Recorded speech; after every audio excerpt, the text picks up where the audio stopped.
também o fim de opiniões de grandes especialistas. A gente recebe agora o Alex Agostini, que é economista-chefe da Austin Rating, chegando na nossa programação. Seja sempre muito bem-vindo, Alex. Bom dia. Bom dia, Paula. Agradeço mais uma vez pelo convite. A gente que agradece a sua presença. Alex, quero começar aqui a nossa conversa. A gente teve hoje dados da indústria, né? Veio aí ligeiramente abaixo, inclusive, das expectativas do mercado.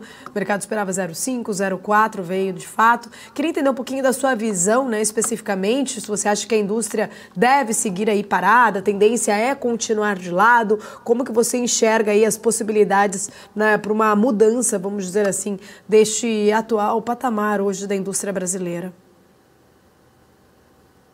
Olha, Paula, a projeção da Austin para esse resultado era uma alta de 0,3. Em relação à nossa projeção, fica até um pouquinho acima, né? Não que a gente esteja mais pessimista, mas muito mais realista da atual situação da indústria, que sofre há anos, não só com a competitividade internacional, mas também com baixo nível de investimento doméstico, né? O Brasil tem uma carga tributária incidente sobre a indústria muito forte, então se espera aí que essa próxima reforma tributária possa resgatar essa competitividade da indústria, mas o que nós enxergamos aqui na Austin é que, mais uma vez, a indústria, a produção industrial, ela terá um ano ainda difícil, um ano ainda ali patinando, né? Ou seja, sem se recuperar. A nossa projeção, por exemplo, é que encerre esse ano com uma queda de 0,5% em relação ao ano de 2022.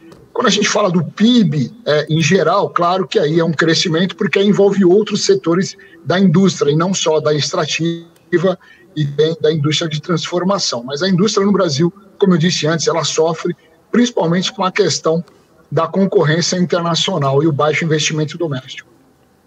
Ô Alex, inclusive, né, quando a gente olha ali, se olhar, vamos dizer assim, né, olhando pelo ponto mais positivo, a gente vê o crescimento de bens de consumo ali com a renda, mercado de trabalho. Apesar destes pontos, você, né, traz aí uma leitura, vocês acreditam então que de fato que essa tendência deve ficar aí pelo menos para baixo mais por conta dos juros mais altos? Quais são aí os fatores, na verdade, que vocês elencam justamente para este movimento que vocês estão prevendo aí desta queda de 0,5 ponto até o final do ano? Olha, Paula, de fato você tem uma perspectiva melhor a partir de 2024 por conta da queda de juros. Mas vale lembrar que ainda que a taxa de juros esteja no processo de redução, ela ainda está num terreno contracionista, né? Ou seja, ela está muito acima daquele chamado juro neutro. O juro real hoje está ainda na casa de 8% e muito longe daquele 5% que é o ideal para que a economia consiga ter tração, portanto, gerar crescimento. O mercado de trabalho tem se demonstrado muito positivo, o CAGED mostrou isso, o IBGE mostrou isso, a renda segue se recuperando lentamente e isso dá algum alento de uma perspectiva da indústria não ficar tão negativa como ficou. Claro, como você disse ali, quando a gente olha pelos setores de atividade, duráveis, bens de capital, que são dois setores importantes, que dependem muito do crédito, eles melhoraram a performance e vieram muito positivo, inclusive nessa medição. Agora, é preciso dar uma perspectiva melhor de confiança de médio e longo prazo para os empresários e investidores retomarem os investimentos de forma mais acentuada. A gente está vendo aí uma movimentação positiva em termos dessa recuperação dos investimentos, mas ainda de forma branda, né? Essa aceleração só deve acontecer quando todos, ou pelo menos a maior parte, dos fatores determinantes estejam mais claros. Por exemplo, cenário internacional, esse risco ainda de recessão que existe em algumas economias, essa questão fiscal nos Estados Unidos, isso tem impactado na taxa de câmbio aqui no Brasil. Então, todos esses fatores estão aí no radar dos investidores, dos empresários, e na hora que tiver uma situação mais clara, não tenho dúvida que a gente começa a ter uma perspectiva melhor, inclusive de crescimento maior para 2024 do PIB em relação ao que nós projetamos hoje, que é uma alta de 1,6. Mas, por enquanto, a cautela tem sido aí a posição e a postura, né, dos investidores e empresários. Você falou aí de pontos importantes, né? Eu queria puxar aqui o gancho, até porque mercado de trabalho, como você citou aí, a gente tem esse mercado de trabalho num dos menores, acho que níveis ali registrados, se não me engano, até desde 2015, né? Esse desemprego mais baixo aqui no Brasil. De certa forma, intriga ali, eu pergunto assim, intriga o Banco Central, até porque o próprio Banco Central, a gente vê, né? O fato é, taxa de juros mais alta, a gente sabe o quanto isso esfria exatamente a economia, né, o crescimento, inclusive, econômico, para se conter a inflação. Por um outro lado, a gente vê que o mercado de trabalho ele segue, sim, ainda resiliente, né? Tem ali, a gente vê alguma recuperação de setores, mais mão de obra, especificamente intensiva, razão aí, acho que pelo qual o mercado de trabalho ainda se mantém mais fortalecido, esse estímulo à atividade econômica. Queria entender exatamente, na sua visão, quais fatores que podem explicar, de fato, né, este mercado ainda assim mais aquecido, resiliente, apesar das taxas de juros. Acho que o cenário acaba sendo um pouco até semelhante, talvez, com o que a gente vê nos Estados Unidos, que tem ainda, né, uma economia robusta, um mercado de trabalho ali resiliente, apesar das taxas estarem altas também por lá. Olha, no Brasil a gente atingiu um nível de emprego muito forte em 2022, continua muito forte neste ano, tanto que você citou muito bem, a taxa de desemprego em relação à PEA atingiu 7,8 na última medição do IBGE, o menor nível desde 2015, e de fato, a resiliência tem sido aí uma marca muito forte no mercado de trabalho, diante ainda de uma taxa de juros contracionista, diante ainda de desafios muito importantes no que diz respeito à confiança dos agentes econômicos em relação ao equilíbrio fiscal, mas, de fato, tem alguns setores da economia que seguem se recuperando ainda pós o pior momento global, que foi a pandemia. Então, por exemplo, o setor de serviços, que representa 2/3 do PIB, ele ainda segue se recuperando de forma bastante vigorosa. O que tem acontecido, Paula, nos últimos anos, é uma mudança da estrutura do mercado de trabalho, né? Então, quando a gente olha algumas pesquisas, mostra que o perfil do trabalhador tem mudado bastante. Então, a gente tem mudado muito mais para o setor de serviços do que na parte do setor industrial. E isso fica muito claro, tanto com o resultado do mercado de trabalho, no setor de serviços, com o resultado da indústria.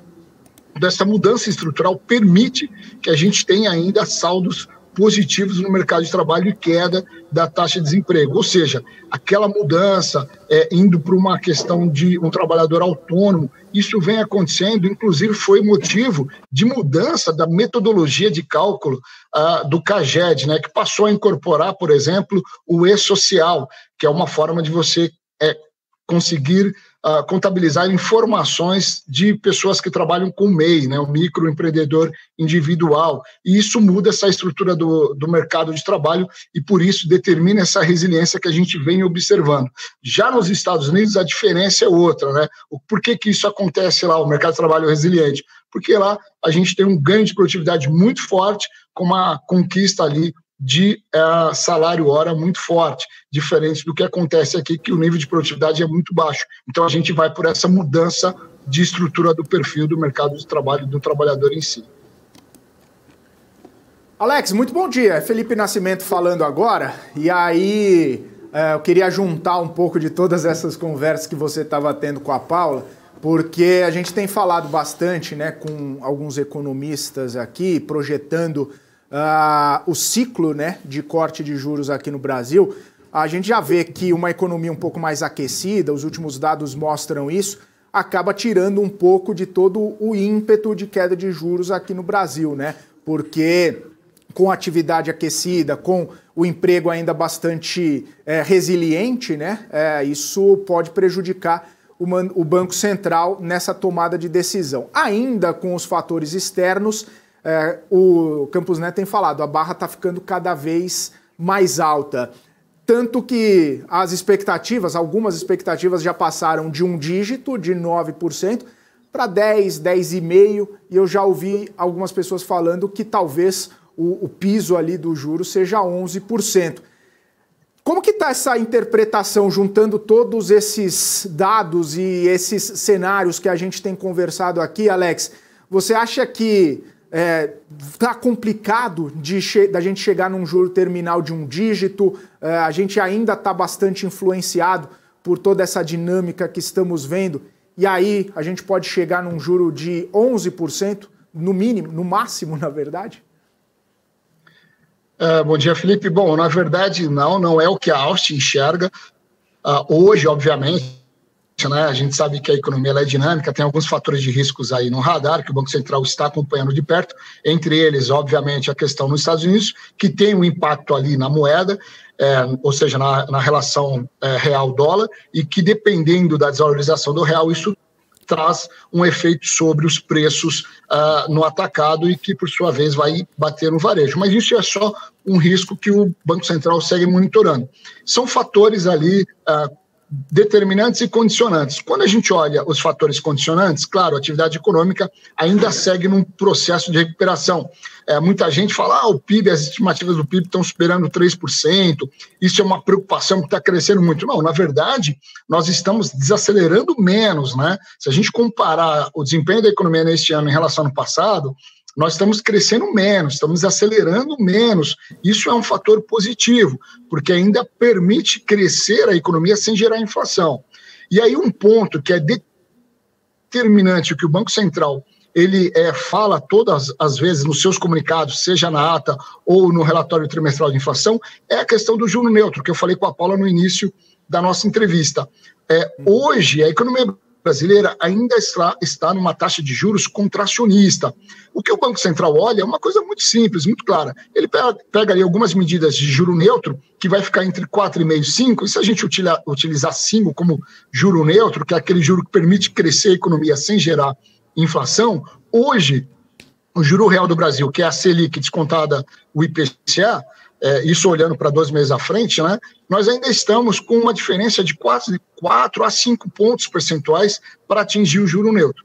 Quando a gente olha essa curva para o futuro, a gente, para chegar no juro neutro, tem que reduzir o juro do Brasil em 9%, senão estaremos ainda num terreno contracionista. Então, o Banco Central, vale lembrar que a independência dele foi conquistada também como média de troca, o Banco Central ser o responsável pelo estímulo à atividade econômica, pelo fomento à atividade econômica. É claro que a grande responsabilidade é por parte do governo na elaboração de política econômica, políticas públicas, mas o Banco Central, quando ele obteve a autonomia de jure, ele passou a não ser apenas o guardião da moeda, né, o protetor ali do poder de compra, mas também fomentador da atividade econômica. Então, equilibrando o prato, ele olha, a inflação está sob controle, mas ativo que eu preciso dar mais tração. Por isso, nesse cenário, Felipe, não tem como o Banco Central deixar de reduzir a taxa de juros em 0,5 ponto percentual até pelo menos em meados de que vai atingir ali algo em torno de 9,5%. Não vejo um cenário tão negativo assim para parar os juros em 11%. Ô Alex, mas aí não pode colaborar e intensificar esse movimento que a gente tem visto, né, de uma fuga de capital ou uma saída do capital aqui da nossa bolsa, do nosso mercado, para algo mais sem risco, né, e que entrega um spread ali mais interessante, no caso dos Estados Unidos, podendo chegar a 5,5%, 6%, em detrimento com a gente nova. Esse diferencial de juros não acaba atrapalhando o nosso mercado? Claro que o mandato do Banco Central é uma coisa mais focado em inflação, atividade e tudo mais, mas isso acaba penalizando o nosso mercado e trazendo, inclusive, consequências para o dólar, né? Então, o Banco Central não está meio entre a cruz e a espada para chegar nesse patamar aí. Claro que, como você muito bem falou, a economia é dinâmica, né? Os indicadores podem mudar ali, mas está meio entre a cruz e a espada para chegar num ponto tão baixo como esse de 9%, né? E se esse diferencial, como já tem dito lá nos Estados Unidos, né, mais longo, mais tempo e mais alto, né, o juro por lá, isso confrontaria essa perspectiva?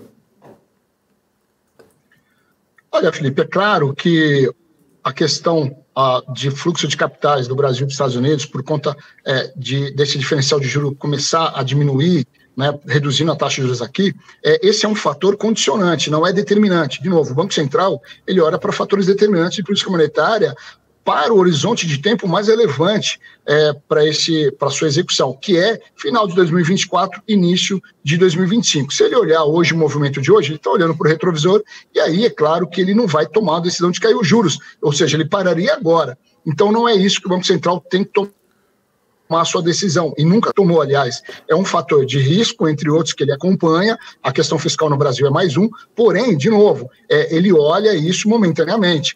A transmissão de uma desvalorização do real para os preços finais é o que ele tem que monitorar. Só esse fator de fechamento do diferencial de juros e uma desvalorização do real, dependendo da sua intensidade, não é um fator para ele se preocupar. Aliás, né, a frase já conhecida, né?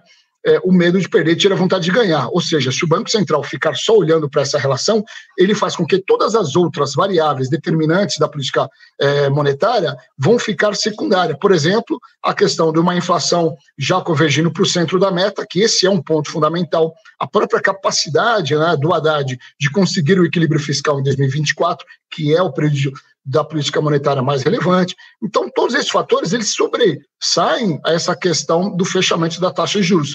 Além disso, nós fizemos recentemente um estudo especial aqui na Alce, avaliando o ROI, né, ou seja, o retorno sobre o capital investido das empresas nos últimos 4 anos, e todos os setores, 34 setores e mais de 4.100 empresas, todas elas apresentaram nos últimos 4 anos um ROI mediano muito acima do retorno financeiro, que a gente tem como referência o CDI. Ficou muito acima. Portanto, uma taxa de juros menor aqui, você vai estimular investimento no setor produtivo. Então, o setor financeiro é importante, claro, mas nessa questão da saída de capital não será relevante nesse momento para a execução de política monetária, pelo menos é o nosso entendimento. É importante, mas não determinante. Muito bom, Alex. Obrigado pela elucidação aqui, né? Porque a gente vai tentando colher, né, cenários e análises aqui para montar o quebra-cabeça e tentar entender, né, o que vai acontecer. Claro que é muito importante a gente ter opiniões até mesmo divergentes, né, justamente para criar, né, uma expectativa e uma argumentação para os nossos telespectadores, que são os mais importantes aqui para a tomada de decisão, obviamente. Gostei muito dessa pontuação, a análise das empresas, o ROI, que inclusive bate o CDI nos últimos 4 anos. Certamente a gente vai expandir isso em algum momento mais para frente. Ô Alex, agradeço muito sua participação, obrigado mais uma vez por estar aqui conosco, sempre muito bom recebê-lo aqui. Volte sempre, um abraço para você, uma ótima semana. Obrigado, Felipe e Paula, a todos que nos acompanharam. Obrigado, boa semana. Até mais. Valeu, tchau, tchau. Alex Agostini, economista-chefe da Austin Ratings.